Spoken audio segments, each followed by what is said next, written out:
పత్రిక 2వ అధ్యాయము 19వ వచనం ఒకసారి చూడగలరు.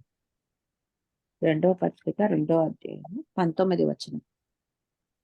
అవును. అయినను దేవుని యొక్క స్థిరమైన పునాది నిలకడగా ఉన్నది. ప్రభువు తన వారిని ఎరుగును అనునదియు, ప్రభువు నామమును ఒప్పుకొను ప్రతివాడును ప్రభువు తన వారిని నామమును ఎరుగును. ఎరుగును అని దేవుడి వాక్యము సెలవిస్తుంది. ఆమేన్, హల్లెలూయా. హల్లెలూయా. మనము అనుదినము దేవుడి సన్నిధిలో గడుపుతున్నాము. అనుదినము మనం ప్రార్థన చేస్తూ ఉంటాము. అనుదినము వాక్యము చదువుతూ ఉంటాము. కానీ దేవుడు సెలవిస్తున్న మాట ఏంటంటే, ప్రభువు తన వారిని ఆయన ఎరిగి ఉన్నాడు అని దేవుడి వాక్యం సెలవిస్తుంది. ఎందుకంటే నీ జీవ యాత్రలో, ఈ యొక్క యాత్రలో నువ్వు ఎలా జీవిస్తున్నావు అనేది దేవుడికి ముఖ్యం. నువ్వు ఎంత సంపాదించావని కాదు. నువ్వు ఆయన ఎంత పరిశుద్ధతనం కలిగి ఉన్నావు, ఆయన యొక్క నీతిని ఎంత కలిగి ఉన్నావు, ఆయన స్వరూపము నువ్వు ఎంత ధరించుకున్నావు అనేది ఆయనకు ముఖ్యం. ఎందుకంటే ఆయన నిన్ను చూచినప్పుడు తన కుమారుడు రక్తము ద్వారా ఆయన నిన్ను చూస్తూ ఉన్నాడు. అలాగే ఆయన్ని పోలిన వారుగా మనం మార్చబడుతున్నాం. అందుకోసమే మనం మహిమ నుండి అధిక మహిమలోకి మనం నడిపించబడుతున్నాం. కానీ మనం ఎంత ఎంత మనం నడిచినా కూడా ఆయన వారు, అంటే తన ప్రజలు ఎవరో, తన సంఘం ఎవరో, తన వధువు ఎవరో ఆయన ఎరిగి ఉన్నాడని దేవుడి వాక్యము సెలవిస్తుంది. అందుకోసమే మనము ఆయన దృష్టి మన మీద ఉంది కాబట్టి మనము ఎల్లప్పుడూ మనము మన దృష్టి ఆయన మీద మనము ఉంచేవారుగా ఉండాలి. ఎందుకంటే నా ప్రజలు అని స్పష్టంగా చెప్పారు. నా సొత్తు అని స్పష్టంగా చెప్పాడు. ఆయన ప్రజలు ఎలా నడవాలి? ఆయన భయము, ఆయన భక్తితో మనము నడిచేవారుగా మనం ఉండాలి. అందుకోసమే పాత నిబంధనలో చెప్పింది అదే. కొత్త నిబంధనలో చెప్తుంది అదే. తన వారు ఎవరో ఆయన ఎరిగి ఉన్నాడు అంటున్నాడు.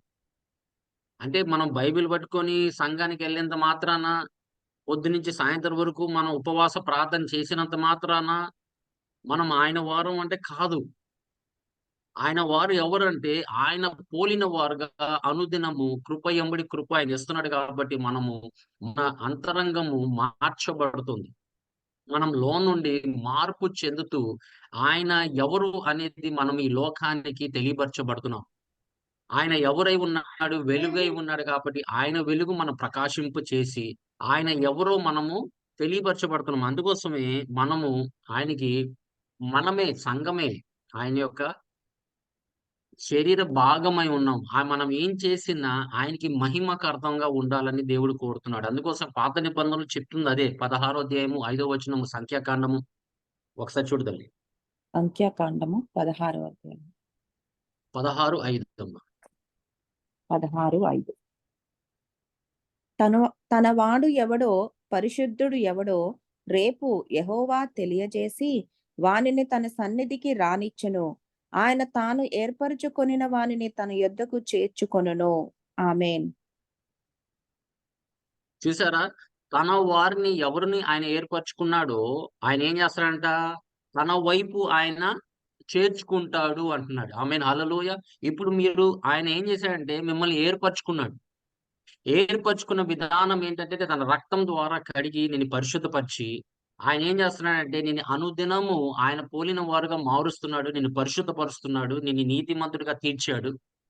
కానీ మనం చేయాల్సింది ఏంటంటే ఆయన ఇచ్చిన రక్షణ భద్రంగా మనము కాచి కాపాడాల్సిన అవసరము మనకుంది. అందుకోసం ఎవరు పడితే వాళ్ళు ఆ కొండ దగ్గరికి రావద్దని సెలవిచ్చాడు.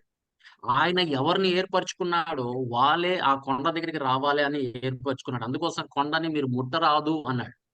ముట్టిన ఎడల నువ్వు చనిపోతావు అని చెప్పాడు.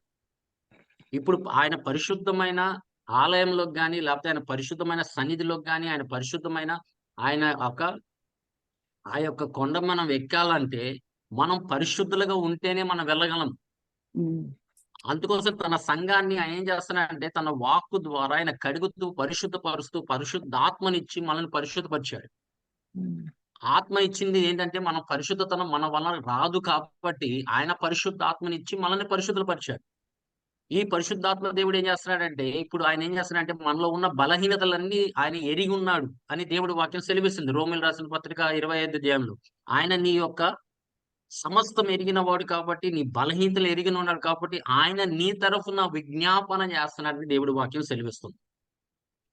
అందుకోసమే మనము పరిశుద్ధులుగా మార్చబడాలి. ఎందుకంటే ప్రభువు తన వారిని ఆయన ఎరిగి ఉన్నాడు అంటున్నాడు.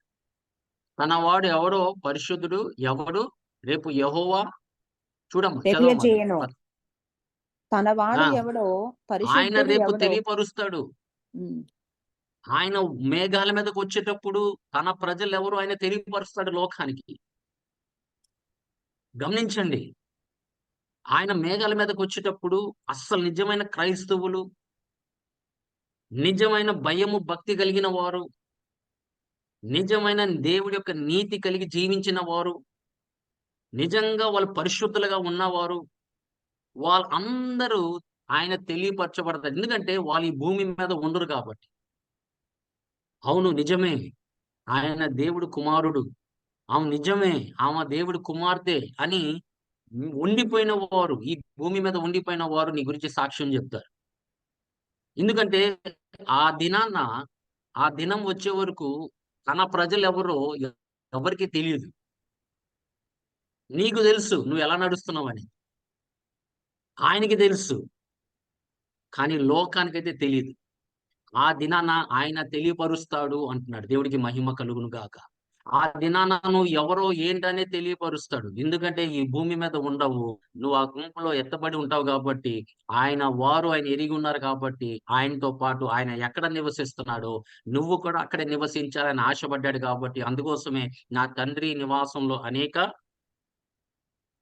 నివాసాలున్నాయని జెప్పాడు. హ్మ్. అనేక నివాసాలున్నాయి. ఆ నివాసాలు సిద్ధపరచడానికి ఆయన వెళ్ళాడు. హ్మ్. ఆ సిద్ధపరిచిన దేవుడు మళ్ళీ తిరిగి వస్తున్నాడు. తన ప్రజల్ని ఆయన ఎరిగున్నాడని మనం మర్చిపోకూడదు. ఆ ఏర్పాటులో నువ్వున్నావా? దీని నిమిత్తమే నిన్ను ఏర్పరచుకున్నాడు. నేను పరిశుద్ధుని, నువ్వు కూడా పరిశుద్ధుడుగా ఉండాలని ఆయన ఏర్పరచుకున్నాడు. అందుకోసం అనుదినము తన వాక్కు ద్వారా మనల్ని కడగటానికి విధానం ఏంటంటే, ఆయన నిన్ను పరిశుద్ధుడుగా మార్చటానికి. ఎందుకంటే ఈ భూమిలో ఉన్నంత కాలము మనము మన దృష్టి ఆయన మీద ఉంచాలి అనేది ఆయన కోరుతున్నాడు. మిగతా వాటి మీద కాదు. ఎందుకంటే ఆయన ఎరిగున్నాడు. నీకేది కావాలో, నీకేది కొదువుందో, నీకేది అవసరత ఉందో ఆయనకి సమస్తం ఎరిగిన దేవుడు. ఆయన పక్షుల్నే పోషించే దేవుడు నిన్ను పోషించడా? అందుకోసమే ఆయన ఎవరు ఎరిగున్నాడో ఆళ్ళని పిలిచాడని చెప్పాడు. ఆమేన్. హల్లెలూయా! చూడమ్మా రోమీయులకు రాసిన పత్రిక 8వ అధ్యాయము 29వ వచనం. 8వ అధ్యాయము 29వ వచనం. ఎందుకనగా తన కుమారుడు అనేక సహోదరులలో జ్యేష్ఠుడగునట్లు దేవుడెవరిని ముందు ఎరిగెనో వారు తన కుమారునితో స్వారూప్యము గలవారవుటకు వారిని ముందుగా నిర్ణయించెను. ఆమేన్. ఆమేన్. మరి హల్లెలూయా! ఆ నిర్ణయించబడిన వారిని ఏం చేశాడు?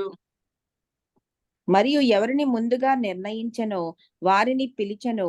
ఎవరిని ఆళ్ళని పిలిచెనో పిలిచాడంట. ఎందుకంటే జగత్తు పునాదులు వేయక మునిపే నిన్ను ఏర్పరచుకున్నాడు. ఇప్పుడు ఏర్పరచుకున్న వాళ్ళని ఏం జేయాలి? పిలవాలి. తన సువార్త ద్వారా పిలవాలి. ఆయన తన కుమారుడి వైపు ఆకర్షించాలి. ఎందుకంటే హ్మ్. ఆయనే మార్గమై ఉన్నాడు. దేవుడికి మార్గము ఆయనే ఉన్నాడు. తండ్రికి మార్గం ఆయనే ఉన్నాడు. ఆయన మార్గమైతే దేవుడు డెస్టినేషన్ అయి ఉన్నాడు. ఆ దేవుడి దగ్గరికి తీసుకెళ్ళాలంటే మన ప్రభువైన యేసుక్రీస్తే మార్గమై ఉన్నాడు కాబట్టి, ముందు ఆయన ఏం జేశాడంటే మనల్ని పిలిచిన వారిని ఏం జేశాడంటే, ఆయన ఏర్పరచుకున్న వారిని ఆయన పిలిచాడంట. పిలిచిన వారిని ఏం జేశాడు? ఎవరిని పిలిచెనో వారిని నీతిమంతులుగా తీర్చెను. ఆమేన్. నిన్ను పిలిచిన వారు ఆయన నీతిమంతుడిగా తీర్చాడు. దేవుడికి మహిమ కలుగును గాక. నువ్వు ఏ దినాన నువ్వు ఆయన కృప సువార్తో లేకపోతే రక్షణ సువార్త నువ్వు విన్నావో, ఆయన మహిమ కలిగిన సువార్త నువ్వు విన్నావో, ఆ దినాన్నించి నువ్వేమైపోయావు? నీతిమంతుడిగా ఏర్పరచబడ్డావు. ఇప్పుడు నువ్వు ఆ యొక్క లెక్కలోకొచ్చేసావు. హ్మ్. అందుకోసం పిలువబడిన వారు అనేక మందన్నారు. కానీ ఏర్పరచబడిన వారు కొందరే అన్నాడు. హ్మ్. అందులో కొంతమందే. ఎందుకంటే కొంతకాలానికి వాళ్ళు వెళ్ళిపోతారు. చాలా మంది వెళ్ళిపోతారు. హ్మ్. మీరు గమనించండి. విశ్వాసం నుంచి పడిపోయేవాళ్ళు చాలా మందుంటారు. వాళ్ళకి శ్రమ కాలంలో వచ్చినప్పుడు, వాళ్ళు వెళ్ళిపోయే ఛాన్సెస్ ఉంటాయి. రోగాలు, అనేక విషయాల్లో వాళ్ళు పడిపోయే అవకాశాలు ఉంటాయి. కానీ ఆయన చివరి వరకు ఆయన వాక్యాన్ని పట్టుకొని, ఆయన సన్నిధిలో నిలబడిన వారే ఆయన మహిమను చూస్తారు. ఆమేన్. అందుకోసమే మనం ఎల్లప్పుడూ ఆయన పిలువబడిన వారిని ఏం చేశాడు? ఆయన నీతిమంతులుగా ఆయన నీతిమంతులుగా తీర్చెను. తీర్చాడంట. తర్వాత ఎవరిని నీతిమంతులుగా తీర్చెనో వారిని మహిమపరచెను. ఆమేన్ హల్లెలూయా. ఆయన ఎవరెవరిని నీతిమంతులు చేశాడో వాళ్ళందరినీ చివరి వరకు వాళ్ళు ఏం చేశారంటే నీతిమంతులుగా వాళ్ళు నడిచారు కాబట్టి ఈ భూమి మీద వాళ్ళకి ఎంత కష్టాలు వచ్చినా, ఎంత నష్టాలు వచ్చినా కూడా, ఎంత బాధలు, శ్రమలు, ఎన్ని శోధనలు వచ్చినా కూడా వాళ్ళు ప్రభు కోసం నిలబడ్డారు కాబట్టి ఆయన ఏం చేశాడు? ఆళ్ళని మహిమపరిచాడని దేవుడి వాక్యం మహిమపరిచాడు. సెలవిస్తుంది. దేవుడికి మహిమ కలుగును గాక. అందుకోసమే పిలువబడిన వారు అనేక మంది అన్నాడు. అనేక మంది ఉన్నారు. కానీ ఏర్పాట్లో మటుకు కొందరే ఉంటారని దేవుడి వాక్యం ఎందుకు సెలవిస్తుందంటే అందుకోసం ప్రభు ఆయన యోహాను సువార్త 6వ అధ్యాయంలో 66వ వచనంలో 6వ మీరు అధ్యాయము జాగ్రత్తగా 66 గమనిస్తే 66 వచనం. అవును అప్పటి తల్లి. నుండి ఆయన శిష్యులలో అనేకులు వెనుక తీసి మరి ఎన్నడును ఆయనను వెంబడింపలేదు. చూసారా? కాబట్టి అనేక మంది ఏం చేశారు? వాళ్ళు వెనుక శిష్యులే. తన మహిమని అనుభవించారు. వాక్యంని విన్నారు. ఆయన శక్తిని చూశారు. వాళ్ళు అనేక సూచన కార్యాలు, మహత్కార్యాలు చేశారు. దయ్యాల్ని వెళ్ళగొట్టారు. కానీ ఆయన బోధించేటప్పుడు వాళ్ళకి ఆ బోధన డైజెస్ట్ కాలేదు. ఉమ్, వాళ్ళు తీసుకోలేకపోయారు. ఆయన చెప్తున్న మాటలు వాళ్ళు తీసుకోలేకపోయారు. తీసుకోలేక ఏం చేశారు? వాళ్ళు తిరిగి వెనక్కి వెళ్ళిపోయారని దేవుడి వాక్యం సెలవిస్తుంది. ఉమ్, ఒకప్పుడు 500 మంది, ఒకప్పుడు 70 మంది శిష్యులున్నారు. తర్వాత చివరికి ఏమైందంటే ఈ 12 శిష్యుల్ని 12 మంది ఆయన మిగిలిపోయారు. తన పేతురుతో ఏం చెప్తున్నాడు? చదవమ్మా. యోహాను సువార్త. అదే మీరు యోహాను కూడా సువార్త. వెళ్ళిపోవాలని కాబట్టి యేసు మీరు కూడా వెళ్ళిపోవలెనని ఉన్నారా అని చూసారా? 12 మందిని వాళ్ళు అడగ వెళ్ళిపోయారు. ఎందుకు వెళ్ళిపోయారంటే ఆయన బోధన తట్టుకోలేక, అర్థం కాక, ఇదేదో నూతన బోధన ఉంది మాకొద్దు బాబు అని చెప్పి వాళ్ళు పారిపోయారు. అప్పుడు వెంటనే 12 వైపు మంది చూసి మీరు మీరు కూడా వెళ్ళిపోతారా అని అడిగాడు. గమనించండి దేవుని సంగమా. వెళ్ళిపోయే ఛాన్సెస్ ఉంటాయి కాబట్టి దేవుడు మనకి సెలవిస్తున్నాడు. ఆయన ఏర్పరచబడిన వారు కొందరే అంటున్నాడు. కొద్దిమంది. పిలవటానికి ఆయన కృపను బట్టి ఆయన ఎంతో మందిని పిలిచాడు. ఆయన ప్రేమను బట్టి ఎంతో మందిని పిలిచాడు. రండి, రండి, రండి అని ఆయన దాసుల్ని పంపించి అనేక మందిని రమ్మని తన రాజ్యంలోకి రమ్మని పిలిచాడు. కానీ జీవించేవారు ఎంతమంది ఉన్నారు? ఆ వాక్కు ప్రకారంగా జీవించేవారు ఎంతమంది ఉన్నారు? పరిశుద్ధాత్మ సహాయముతో వాళ్ళు పరిశుద్ధులుగా ఎంతమంది మార్చబడుతున్నారనేది మనకైతే తెలీదు. కానీ ఆయన ఎరిగి ఉన్నాడు. తన ప్రజల్ని ఆయన ఎరిగి ఉన్నాడు అని దేవుడి వాక్యం సెలవిస్తుంది. అందుకోసం ఒక దినాన నేను వాక్యం చెప్పి స్టేజ్ నుంచి కిందకొస్తుంటే నాతో మనిషి మాట్లాడినట్టుగే మాట్లాడాడు. ఒకటే చెప్పాడు దేవుడు. నువ్వు కూడా వెళ్ళిపోతావా అని అడిగాడు. స్పష్టంగా ఒక మనిషి స్వరములాగా నేను దిగుతున్నప్పుడు ఆ స్టేజ్ నుంచి దిగుతున్నప్పుడు నువ్వు కూడా నన్ను విడిచిపెట్టి వెళ్ళిపోతావా? నువ్వు కూడా అంటే ఎవరో ఆయన్ని విడిచిపెట్టి వెళ్ళారు కాబట్టి ఆయన నాతో స్పష్టంగా మాట్లాడాడు. నువ్వు కూడా వెళ్ళిపోతావా అని. అప్పుడు వెంటనే కన్నీరు కార్చా. చూసారా? ఆయన ఎంత జాగ్రత్తగా ఉంటాడు. ఒక మనిషి ప్రాణము, ఒక మనిషి రక్షణ ఆయనకి ఎంత విలువైనదో అర్థం చేసుకోండి. అంటే వాళ్ళు విడిచిపెట్టారు. దేనికోసం విడిచిపెట్టారో మనకి తెలియదు. లోకం కోసం విడిచిపెట్టారా? ఐశ్వర్యం కోసం విడిచిపెట్టారా? ధనాపేక్ష కోసం విడిచిపెట్టారా? లేకపోతే వేరే బోధనలకు వెళ్ళి ఆయన విడిచిపెట్టారా? అనేది మనకి తెలీదు. స్పష్టంగా నాతో ఒక మనిషి మాట్లాడినట్టుగా నా చెవు దగ్గరకి ఆత్మవారు ఒకటే చెప్పాడు. నువ్వు కూడా నన్ను విడిచి వెళ్తావా అని. లేదు ప్రభువా అన్నా. వెంటనే స్పాంటేనియస్‌గా లేదు ప్రభువా నేను ఎక్కడికి వెళ్తానన్నాడు. పేతురు పలికిన మాటలు నా ద్వారా నేను పలికాను ఆత్మలో. ఆమేన్. ఆమేన్. స్పష్టంగా నేను విన్నాను కాబట్టి నేను వెంటనే నాకు పేతురు మాటలు గుర్తొచ్చి హల్లెలూయా. స్తోత్రములు పేతురు ప్రభువా. మాటలు గుర్తొచ్చి నేను వెంటనే ఆత్మలో, లేదు ప్రభువా, నీ ఎదుట హల్లెలూయా. నిత్య జీవం గల మాటలు ఉన్నాయి అని నేను ప్రకటించాను. హల్లెలూయా. అది ఆమేన్. దేవుని స్తోత్రం. సంగమా, మనము ఆ వాక్యాన్ని మనం పట్టుకోవాలి. ఆ నిత్య జీవం గల ఆమేన్. మాటల్ని మనం మనలో ఉంచాలి. ఎందుకంటే అదే నిన్ను ఆమేన్. బ్రతికిస్తుంది, అదే నిన్ను స్వస్థపరుస్తుంది, అదే నిన్ను బాగు చేస్తుంది. ఎందుకంటే ఆ జీవం గల మాటలో జీవం ఉంది. నేను నీతో మాట్లాడే ప్రతి మాట అది ఆత్మై ఉన్నది, అది జీవమై జీవమై ఉన్నది ఉన్నది. అని సెలవిచ్చిన దేవుడు ఆ మాట ఆత్మ ద్వారా వచ్చినప్పుడు అది రీమా మాటగా మార్చబడుతుంది. That is a life giving word when it comes to the Holy Spirit. పరిశుద్ధాత్మ దేవుడు నీతో మాట్లాడినప్పుడు అది జీవం గల మాట.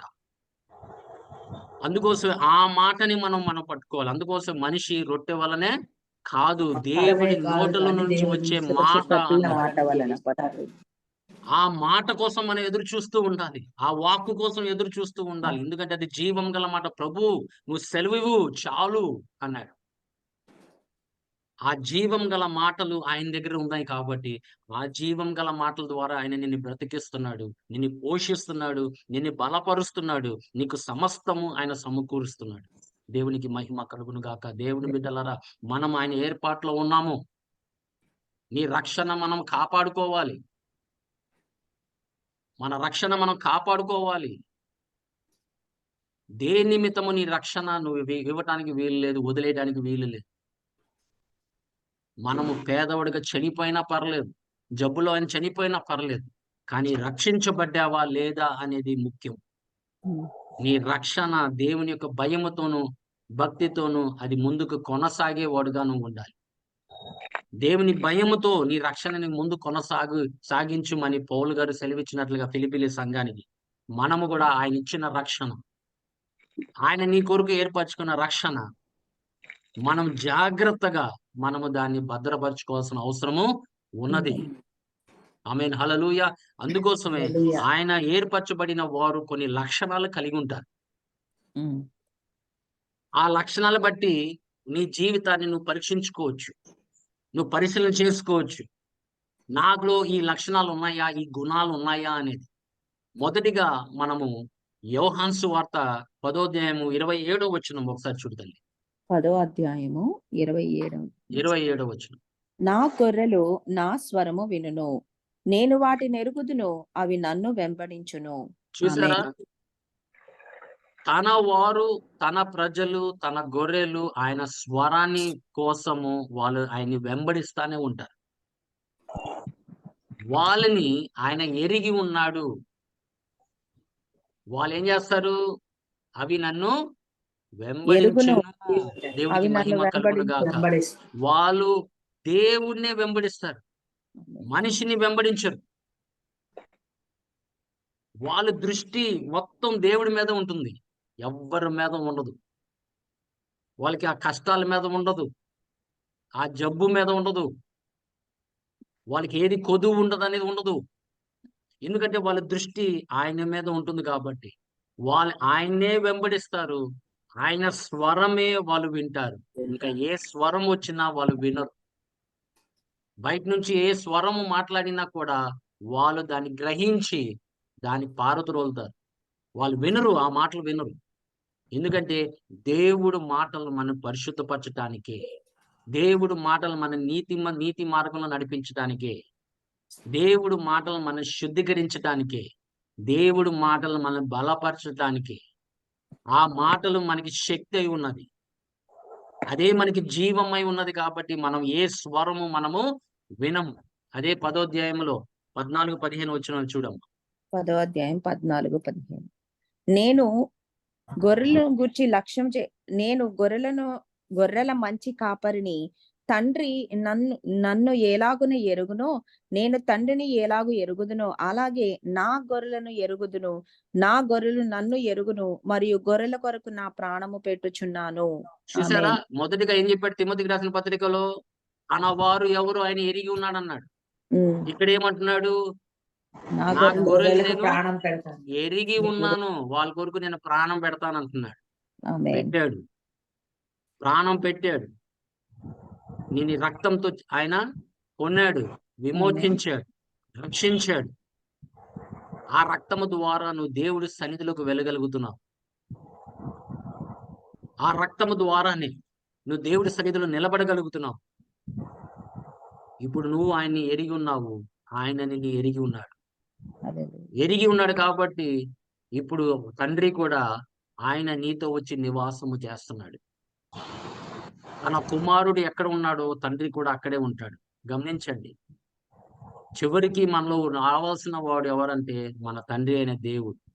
నీలో వచ్చి నివసించాల్సిన మనిషి ఎవరంటే ఆయన తప్ప ఇంకెవరు కాదు. ఎందుకంటే తండ్రిని మహిమపరచడానికి వచ్చాడు. ఆయన తండ్రి మాటలే విని జీవించాడు. తండ్రి చొప్పున ప్రకారం చేశాడు. తండ్రి చిత్తమే చేశాడు కాబట్టి మనము ఆయన కుమారులు కుమార్తెమైతే మనము కూడా ఆయన స్వరము విని మనము ఆయన్ని వెంబడించాలి. అది ఒక లక్షణం. మనం ఎవరి మాటలు మనం వినము, దేవుడి మాటలే వింటాం. ఎందుకంటే మనం పరిశుద్ధాత్మ ద్వారా మనం నడిపించబడుతున్నాం కాబట్టి మనం ఎవరు వచ్చినా ఎంత వాళ్ళు ఐశ్వర్యం గురించి మాట్లాడినా దేని గురించి మాట్లాడినా కూడా మనము పై వాటి గురించే మన దృష్టి ఉంటుంది. గమనించండి దేవుని సంగమా.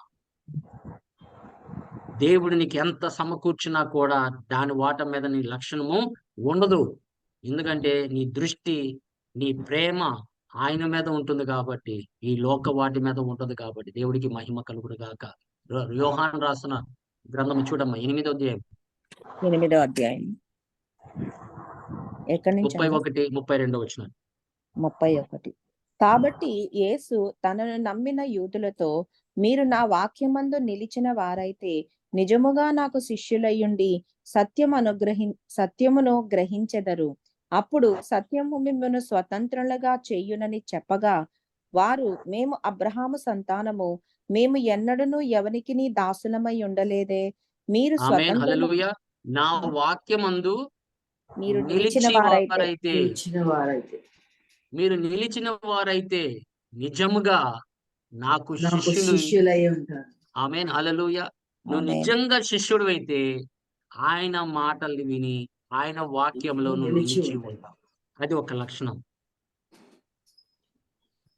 నాకు దేవుడు మాటలే, దేవుడు నాతో మాట్లాడాలి, దేవుడు నన్ను స్వస్థపరచాలి, దేవుడు నన్ను దీవించాలి, దేవుడే దేవుడే దేవుడే ఆయన మాట చొప్పున నేను జీవించాలి. ఆయన నోటిలోంచి వచ్చిన ప్రతి మాటను చొప్పున నేను జీవించాలి అని ఒక ఇది కలిగి ఉంటావు. అది నువ్వు గ్రహించినప్పుడు నువ్వు ఆ సత్యాన్ని తెలుసుకుంటావు అన్నాడు. ఆ సత్యం తెలుసుకునే కొద్దీ ఎప్పుడు నువ్వు వాక్యంలో నిలిచి ఉంటే గనక ఆ సత్యం నువ్వు గ్రహిస్తావు అన్నాడు. నువ్వు గ్రహించెదరు అన్నాడు. అప్పుడు ఆ సత్యం మిమ్మల్ని స్వతంత్రులుగా స్వతంత్రులుగా చేయునని ఆయన చెప్పగా, ఆమేన్, హల్లెలూయా. చిన్న చిన్నగా ఏం చేస్తున్నాడంటే మనం కొన్ని వాక్యాలు ఇచ్చి మన స్వతంత్రంలో నడిపిస్తున్నాడు. హల్లెలూయా. ఆ వాక్యంలో నువ్వు నిలిచి ఉండాలి. అది లక్షణం. నువ్వు దేవుళ్ళో నిలిచి ఉన్నావంటే అది ఒక లక్షణం. నువ్వు దేవుణ్ణి ఎరిగి ఉన్నావు, దేవుడు నిన్ను ఎరిగి ఉన్నాడు. నువ్వు దేవుడి ఏర్పాటులో ఉన్నావని అది ఒక లక్షణం. యోహాను సువార్త 15వ అధ్యాయం 4-5 వచనాలు చూడండి. 15వ అధ్యాయము 4-5. నా యందు నిలిచియుండుడి, మీ యందు నేనును నిలిచియుందును.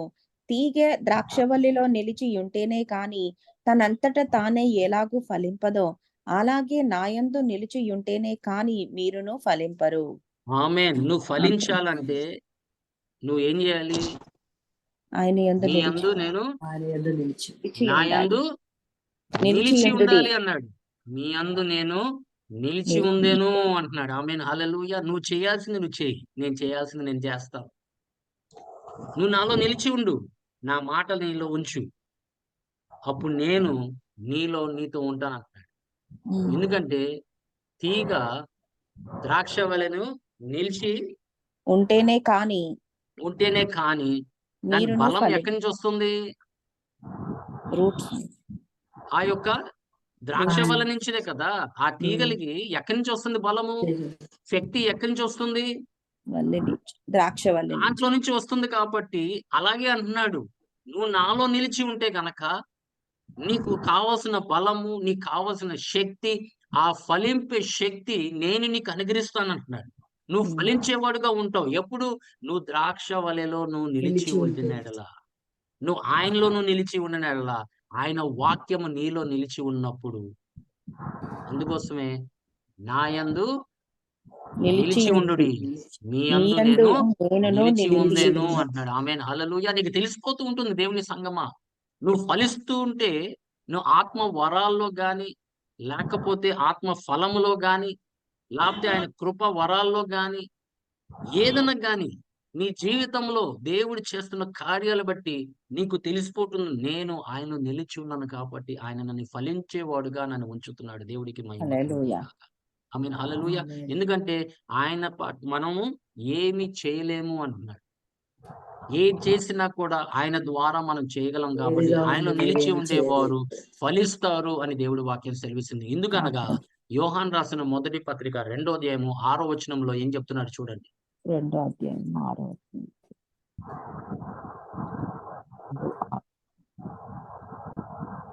ఆయన వాక్యము ఎవడు గైకొనునో వానిలో దేవుని ప్రేమ నిజముగా పరిపూర్ణమాయెను. ఆయన యందు నిలిచియున్న వాడనని చెప్పుకొనువాడు ఆయన ఎలాగు నడుచుకొనెనో అలాగే తానును నడుచుకొన బద్ధుడై ఉన్నాడు. చూసారండి, మనమా వేషధారణ ఉందా వాళ్ళలో? లేదు. ఎందుకంటే ఆయన యందు నిలిచిన వారు ఏం చేస్తున్నారు? వాళ్ళు ఆయన ఎలాగు చెప్పుకుంటున్నారు. చెప్పుకునేవారు ఏం చేయాలంట? ఆయన ఎలాగ నడిచెనో అలాగే వారు కూడా అలాగే. అలాగే. తానును నడుచుకొన బద్ధుడై ఉన్నాడు. ఆమేన్, హల్లెలూయా. మనం ఆయన హల్లెలూయా. వారం అయితే, ఆయన వారం అని చెప్పుకుంటున్నాము. ఆయన సంఘం అని చెప్పుకుంటున్నాము. ఆయన ప్రజలని చెప్పుకుంటున్నాము. కానీ మన నడకకొచ్చేసరికి ఆయనకు ఈ పోలిన వారుగా ఉండట్లేదు.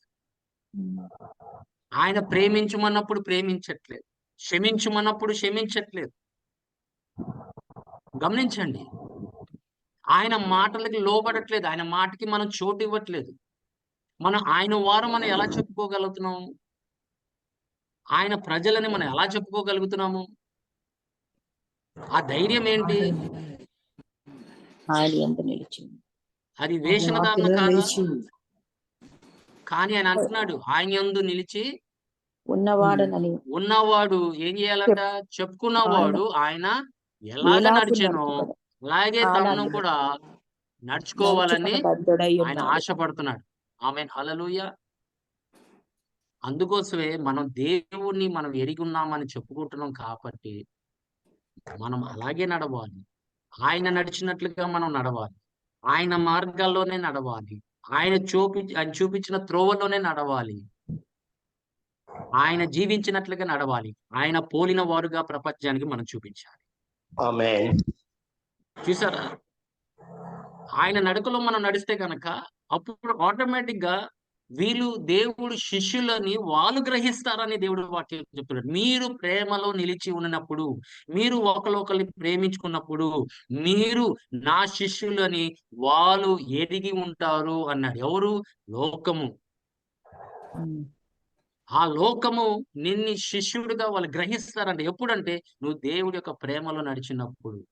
నువ్వు దేవుని ప్రేమించేవాడుగా ఉన్నావు. ఆయన సహోదరుల్ని ప్రేమించేవాడుగా ఉన్నావు.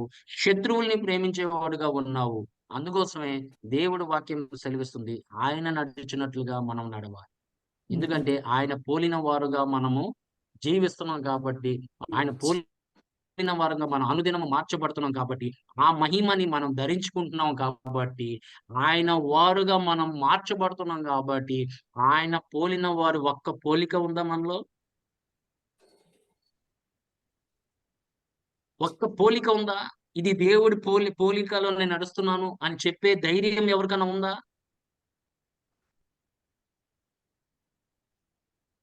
మనం ఎన్ని సంవత్సరాలు ఉన్నామని కాదు దేవుడి రాజ్యంలో.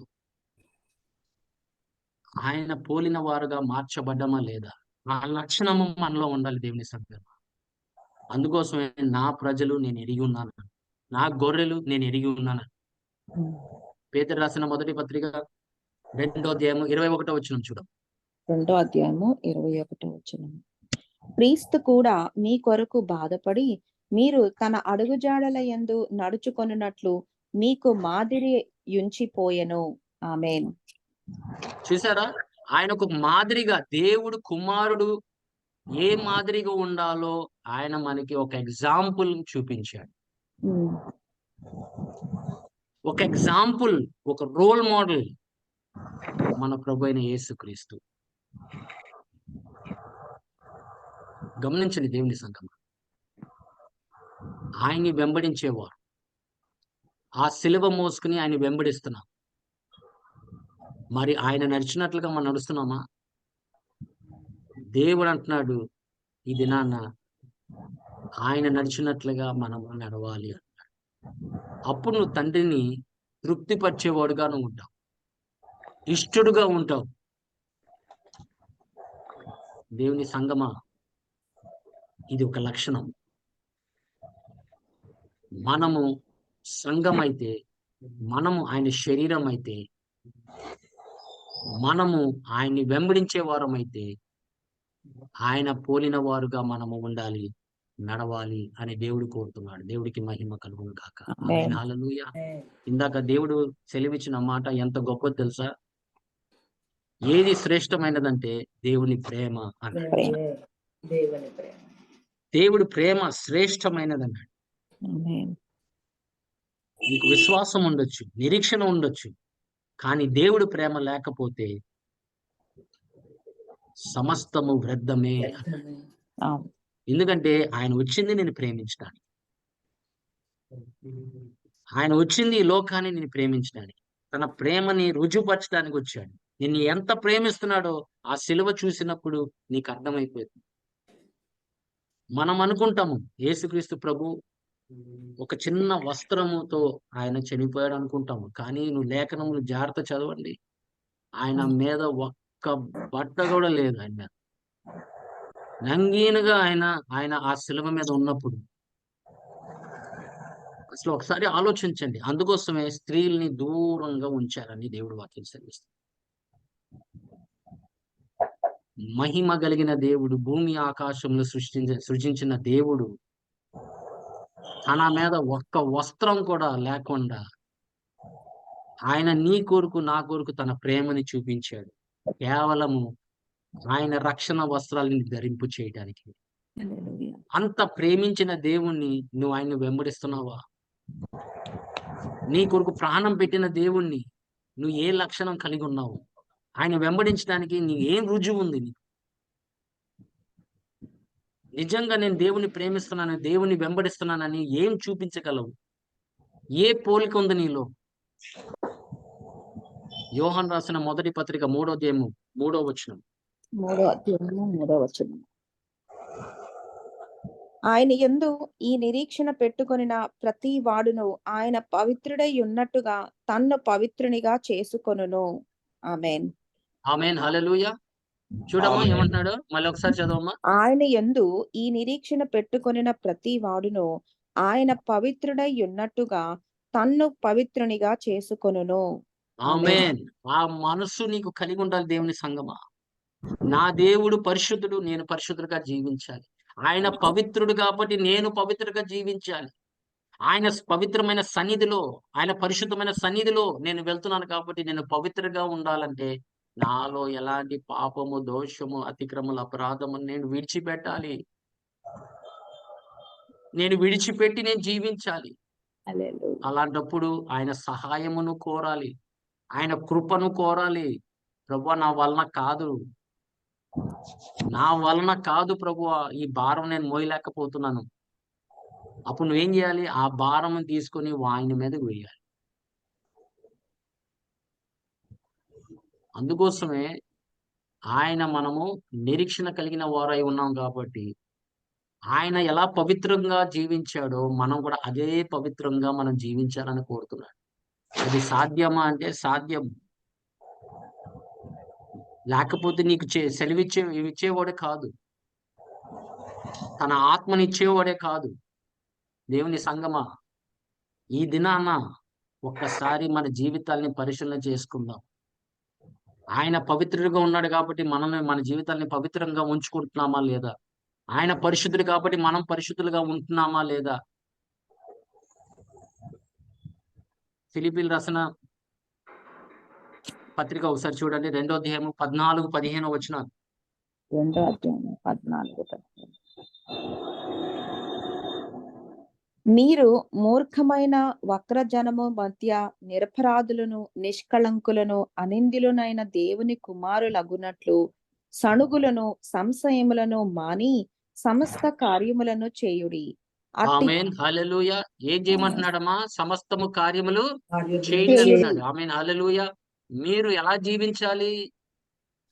నిరపరాధులను, నిరపరాధిగా, నిష్కళంకులను, నిష్కలంకము, అనింద్యులను అనింద్యులుగా ఆ దేవుని దేవుని కుమారులగునట్లు ఆ సణుగులను, సంశయములను మాని సమస్త కార్యములను ఈ చేయుడి. అన్ని విడిచిపెట్టి సమస్త కార్యములు మీ చేయుడి అంటున్నాడు. ఆమేన్ హల్లెలూయా. ఆయన సెలవిచ్చిన కార్యములు మనం చేయాలి. అవన్నీ విడిచిపెట్టాలి. ఆ లక్షణాలు కలిగిన వారు విడిచిపెట్టే లక్షణాలు నీలో ఉన్నాయా? లక్షణాలు ఉంటే దేవుడు నిన్ను ఎరిగేవాడుగా ఉంటాడు. చూసారా? కొంతమంది దాన్ని విడిచిపెట్టడానికి ఇష్టపడరు. అందుకోసమే దేవుడు కృప ఎమ్మడి కృప ఇస్తున్నాడు. దాన్ని జయించే శక్తి నీకు ఇస్తున్నాడు. అలాంటి మాటలు మాట్లాడకుండా ఉండడానికి నీకు శక్తి ఇస్తున్నాడు. అలాంటి బూతులు మాట్లాడకుండా ఉండడానికి నీకు దేవుడు శక్తి ఇస్తున్నాడు. దాన్ని జయించే నీ శరీర క్రియల్ని, శరీర ఇచ్ఛల్ని అయన్నిటిని జయించడానికి దేవుడు నీకు కృప ఇస్తున్నాడు. అయన్నీ విడిచిపెట్టమంటున్నాడు. ఆ సమస్త కార్యములు మీరు చేయుడి అంటున్నాడు. ఆయన చెప్పింది మనం చేయాలి. మరియా చెప్పినట్లుగా ఆయన చెప్పినట్లుగా మీరు చేయుడి అన్నాడు. ఆయన మాటలే మనం చేయాలి. ఆయన మాటలే మనం ఆయన గొర్రెలమైతే ఆయన మాటే వింటాం. ఇంకెవరి మాట వినం. దేవుడు విడిచిపెట్టు అన్నప్పుడు విడిచిపెట్టాలి. గొర్రెల నా స్వరాన్ని నన్ను వెంబడించినప్పుడు వెంబడించాలి. అలా ఉండాలి మన విధేయత. అట్టి వారు దేవుడు మనల్ని మార్చును గాక. ఆమేన్ హల్లెలూయా. ఆమేన్. మనం ఆమేన్. అనుదినము ఆ మార్పు మనం చెందుతూ ఉండాలి. ఆ మార్పు చెందుతూ ఉంటే నీలోకి అర్థమైపోతుంది. నాలో మార్పు వస్తుందంటే నాకు దేవుడు అనే ఏర్పాటులో నేను ఉన్నాను. ఆయన నన్ను ఏర్పరచుకున్నాడు కాబట్టి, ఆయన నన్ను ఎరిగున్నాడు అని నీకు ఒక లక్షణం కనపడుతూ ఉంటది. ఆమేన్ హల్లెలూయా. అందుకోసమే కొరింథీయులకు రాసిన 2వ పత్రిక 3వ అధ్యాయం 18వ వచనం ఒకసారి చూడండి. 3వ అధ్యాయము 18వ వచనం. మనమందరమును ముసుకులేని ముఖముతో ప్రభు యొక్క మహిమను అద్దము వలె ప్రతిఫలింపజేయుచు మహిమ నుండి అధిక మహిమను పొందుచు ప్రభువుకు ఆత్మచేత ఆ పోలికగానే మార్చబడుచున్నాము. ఆమేన్ ఆమేన్. హల్లెలూయా. ఆ మహిమ నుండి అధిక మహిమలోకి ఆయన మనం మార్చబడుతున్నాం అంటున్నాడు. ఉమ్.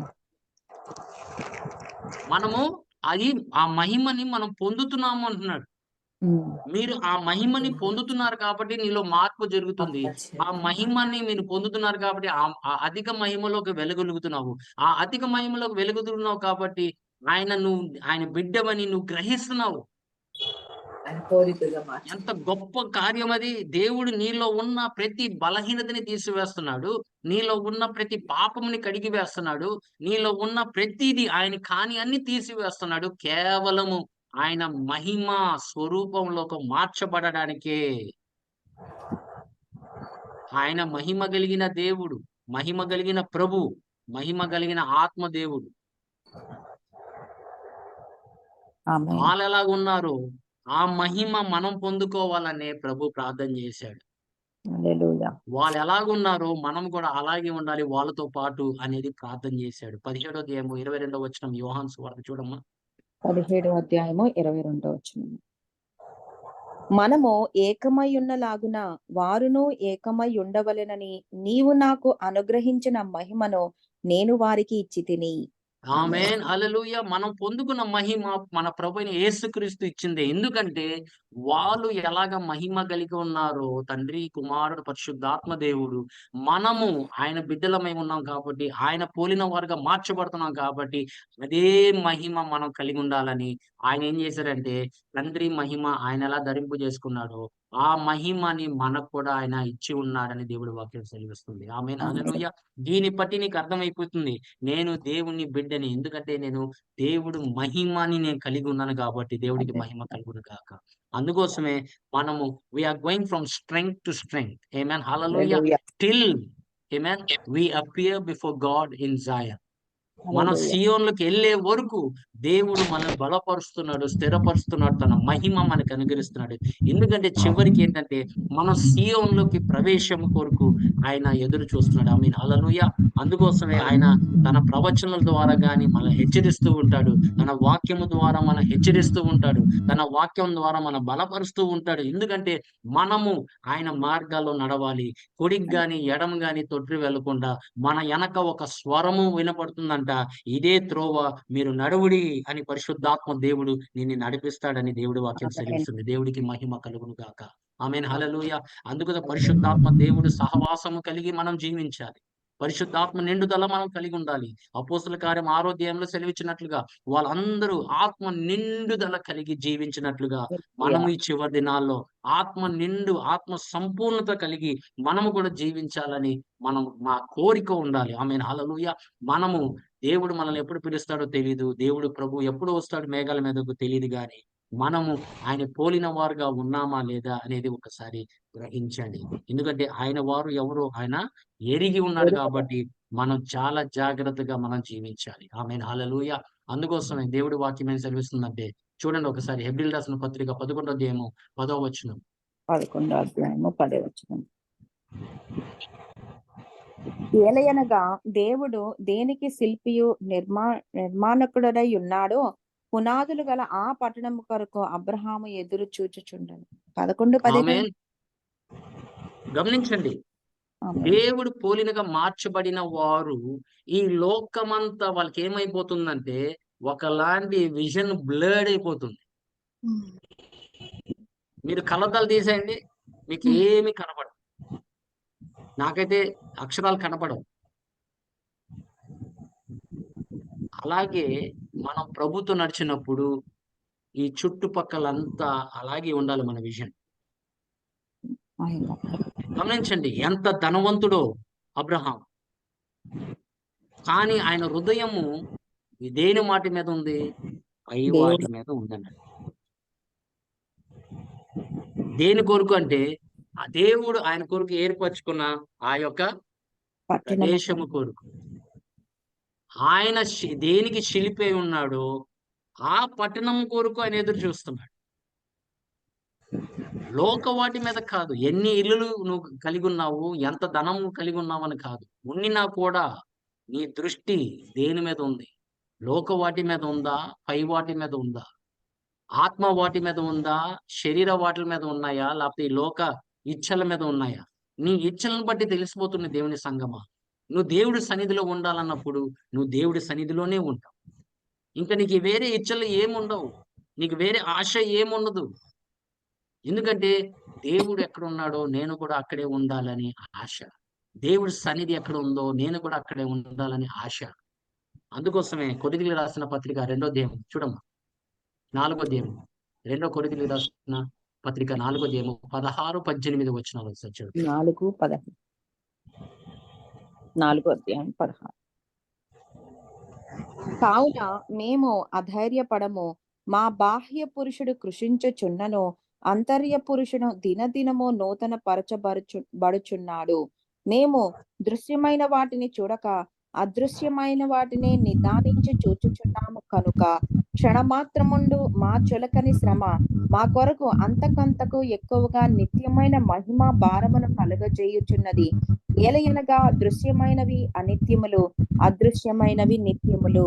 ఆమేన్. ఆమేన్ హల్లెలూయా. నువ్వు ఆమేన్. అనుదినము నువ్వు నూతన పరచబడుతున్నావు. బాహ్య పురుషుడు ఏమైపోతున్నాడు? కృషించిపోతున్నాడు. కానీ అంతరంగ పురుషుడు ఏమవుతున్నాడు? నూతనంగా మార్చబడుతున్నాడు. నూతనంగా తీర్చబడుతున్నాడు. నూతనంగా మార్పు చెందుతున్నాడు. ఆమేన్ హల్లెలూయా. అందుకోసమే ఆ లోన జరుగుతుంది బయట నీకు కనిపిస్తుంది. బయట వాటి నీకు దేని మీద దృష్టి ఉండదు. లోకం మీద దృష్టి ఉండదు. నువ్వు చూసే వాటి మీద దృష్టి ఉండదు. అదృశ్య వాటి మీద నీకు దృష్టి ఉంటుంది. ఆమేన్ హల్లెలూయా. దేవుడు మహిమ, దేవుడు వెలుగు, దేవుడు వాక్యము, దేవుడిదే సమస్తము కాబట్టి ఆయన వాటి గురించే నువ్వు ఆలోచిస్తూ ఉంటావు. దేవుడికి మహిమ కలుగును గాక. ఆమేన్ హల్లెలూయా. నీ దృష్టి పై వాటి మీద ఉన్నప్పుడు ఆయన ఏమన్నాడు? నీకు కావాల్సిన సమస్తము నీకు అనుగ్రహించబడును. నా నీతిని నా రాజ్యమును వెతుకుడి. నీ సమస్తం అంతా నీకు ఏది తినాలి, ఏది త్రాగాలి, ఏది ధరించుకోవాలో నాకు తెలుసు, నీ తండ్రికి తెలుసు కాబట్టి ఆయన నీకు అనుగ్రహిస్తాడని ఆయన వాగ్దానం చేశాడు. కాబట్టి మన దృష్టి ఎక్కడ ఉండాలంటే ఆయన వాటి మీద ఉండాలి. ఆమేన్, హల్లెలూయా. అదృశ్య వాటిల మీద ఉండాలి. ఆమేన్, హల్లెలూయా. ఆ నశించిపోయే వాటి మీద ఉండకూడదు. ఎందుకంటే నీతో పాటు ఏది రాదు, ఏది నీతో పాటు రాదు. కానీ నీలో ఉన్న మహిమ, నీలో ఉన్న నీతి, నీలో ఉన్నది సమస్తము పరిశుద్ధాత్మ అభిషేకము నీతో పాటు వస్తుంది. హల్లెలూయా. దేవుడు నీలో ఏది పెట్టాడో, ఈ మట్టి కుండలో ఆయన ఏది పెట్టాడో, ఆ మహిమ ఐశ్వర్యం ఏది పెట్టాడో అదే నీతో వస్తుంది. దేవుని సంగమా, ఆమేన్, హల్లెలూయా. ఇంకా ఏది నీతో రాదు. అందుకోసమే మనం ఏం చేస్తామంటే మనం ఈ ఈ ఈ యొక్క భూమి మీద నివాసులుగా మనము జీవిస్తూ ఉంటాము. ఆమేన్, హల్లెలూయా. ఈ లోక యాత్రికులు అని దేవుడి వాక్యం తెలుస్తుంది. ఆమేన్. ఆమేన్. ఇది మనం నివసించే స్థలం కాదు. ఆయన మన కొరకు ఏర్పరచుకున్నాడు పరలోక రాజ్యం. ఆ రాజ్యము మన చివరి వరకు మనం ఉంటాం. ఆమేన్, హల్లెలూయా. అందుకోసమే ఆయన నిరీక్షణ కోరుకు, ఆయన యొక్క ప్రత్యక్షమ కోరుకు మనం నిరీక్షణ కలిగే వారుగా ఉన్నాం. ఆయన ఎప్పుడు వస్తాడు, ఈ లక్షణం కలిగిన వారు ఆయన ఎప్పుడు ప్రత్యక్షం అవుతాడు, ఎప్పుడు మేఘాల మీదకి వస్తాడు, ఎప్పుడు వెళ్ళిపోదామా అని చూస్తారు. ఎందుకంటే ఈ భూమి మన నివాస స్థలము కానే కాదు. మన నివాస స్థలము ఆయన మన కోసం ఏర్పరచుకున్నాడు. కాబట్టి మన దృష్టి సమస్తము ఆయన మీద ఉంటుంది. అందుకోసం తిమోతికి రాసిన 2వ పత్రిక 4వ అధ్యాయము 8వ వచనం చూసి మనం ముగిద్దాం. 4వ అధ్యాయం 8 అన్న. ఇక మీదట నా కొరకు నీతి కిరీటం ఉంచబడి ఉన్నది. ఆ దినమందు నీతిగల న్యాయాధిపతి అయిన ప్రభువు అది నాకు మాత్రమే కాకుండా తన ప్రత్యక్షతను ఆపేక్షించు వారికందరికీ అనుగ్రహించును. ఆమేన్. తన వారు ఆయన ఎవరు ఎరిగి ఉన్నాడో వాళ్ళందరూ తన ప్రత్యక్ష కొరకు వాళ్ళు అపేక్షించే వారుగా జీవిస్తూ ఉంటారు. ఆమేన్, హల్లెలూయా. నా ప్రభు ఎప్పుడు ప్రత్యక్షం అవుతాడు, నా వరుడు ఎప్పుడు ప్రత్యక్షం అవుతాడు, మమ్మల్ని ఎప్పుడు కొనిపోయి ఆయన ఎప్పుడు మనల్ని తీసుకెళ్తాడు, ఆ ఎత్తుబడి గుంపులో ఎప్పుడు ఉంటాము అనేది వాళ్ళు ఒక నిరీక్షణ కలిగి ఉంటారు. అలాగే వాళ్ళు అపేక్షించే వారుగా ఉంటారు. దేవుడికి మహిమ కలుగును కాక. ఆ లక్షణాల్లో మనలో ఉంటే కనుక మనము ఆయన ఏర్పాటులో ఉన్నట్లే. ఆమేన్. పై వాటి మీద ఉంటే ఆయన ఏర్పాటులో ఉన్నట్లే. ఆయన స్వరమును విని జీవిస్తున్నావు అంటే ఆయన ఏర్పాటులో ఉన్నట్లే. ఆయన వాటి కోసం నువ్వు ఎదురు చూస్తున్నావు అంటే నువ్వు ఏర్పాటులో ఉన్నట్లే. అందుకోసం ఆయన అంటున్నాడు, నా ప్రజలు నేను ఎరిగి ఉన్నాను. హల్లెలూయా. ఈ లక్షణాలు మనలో ఉండాలి. దేవుని సంగమ, ఈ లక్షణాలు మనలో ఉంటే గనక మనం ఆయన వారు అయి ఉన్నాము. ఆమేన్, హల్లెలూయా. మనం దేవుడి పిల్లలని చెప్పుకోవడానికి మనకి ధైర్యం ఉంటుంది. అవును, నేను ఆయన వెంబడిస్తున్నాను. నా మనసు అంతా పై వాటి మీద ఉంది, నా హృదయం అంతా పై వాటి మీద ఉంది, నా హృదయం అంతా ఆయన మాట మీద ఉంది. ఆయన మాటలు నేను వెంబడిస్తున్నానని ధైర్యంగా మనం చెప్పుకోగలుగుతాం. దేవుడికి మహిమ కలుగును గాక. దేవుడి కొద్ది మాటలు మన హృదయంలో ఫలింపులోకి తీసుకొచ్చును గాక. ఆమేన్, ఆమేన్. ఆమేన్. ఆమేన్. హల్లెలూయా. హల్లెలూయా. హల్లెలూయా.